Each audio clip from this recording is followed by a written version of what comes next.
think it's appropriate to give them all a hand. They did a fantastic job.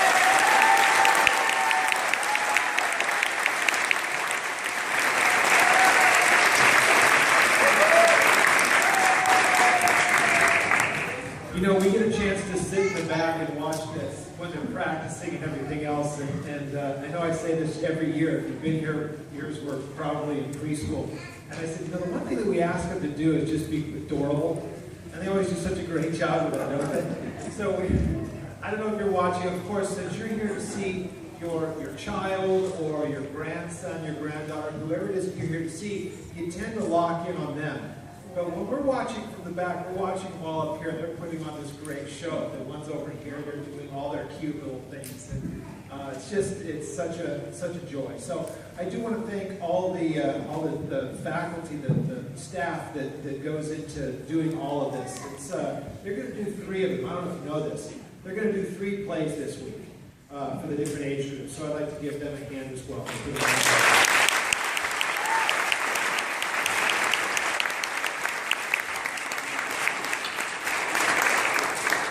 And I also want to thank you for being here this evening and giving us a chance to minister to your kids. You know, of course, you have a lot of options of where to send them for education, and we do take a lot of pride in the education here. But again, I think I say this every year too. If we couldn't do what you're seeing here tonight, there's really no reason for us to do any of this. So the part of the education that goes along with this, the educating them on who is the person, Jesus, why are we here, those kind of questions, when we get a chance to do these plays, that's something that is, of course, of great importance. So, you know, if I asked the little ones this, they wouldn't know, but we've all seen the Charlie Brown Christmas special, right? We're all used to seeing Linus do his thing. How many of you guys know what I'm talking about? Yeah, you go and give him a hand. You did a great job with it, brother. I realized by looking at that show was written right about the time I was born. And so that's been going on. It's a tradition that goes on 50 years. And so pretty amazing. What he's speaking of is from the book of Luke. Let me turn there real quick. I want to read something for you because we've heard it so many times that maybe we forget just what's being said in the passage. But in Luke chapter 2, it's kind of this, what we see right here. This, this manger scene, if you will. Luke chapter 2 is the announcement, or the pronouncement of Jesus and his birth.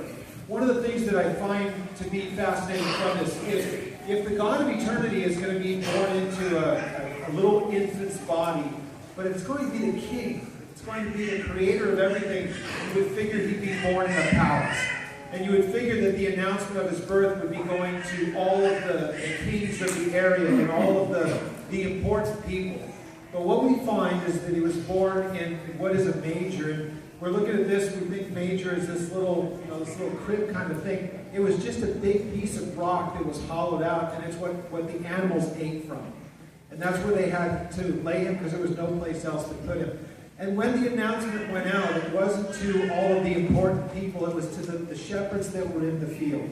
And I want to key in on a couple of things. Verse 10 tells us in chapter 2 that an angel said to them, "Do not be afraid, for behold, I bring you good tidings of great joy, which is to all people. For there is born to you this day in the city of David a Savior, who is Christ the Lord." So when he makes this statement, he's telling them that this child was born to you. Now, gosh, can you believe it? We're a week and a couple of days from Christmas. And around church here, I say, I think we just finished 4th of July, didn't we? Now, here we are at Christmas. And so a week and a couple of days from now, we'll be exchanging gifts. You know, it's just a tradition. In this case, what we understand that the whole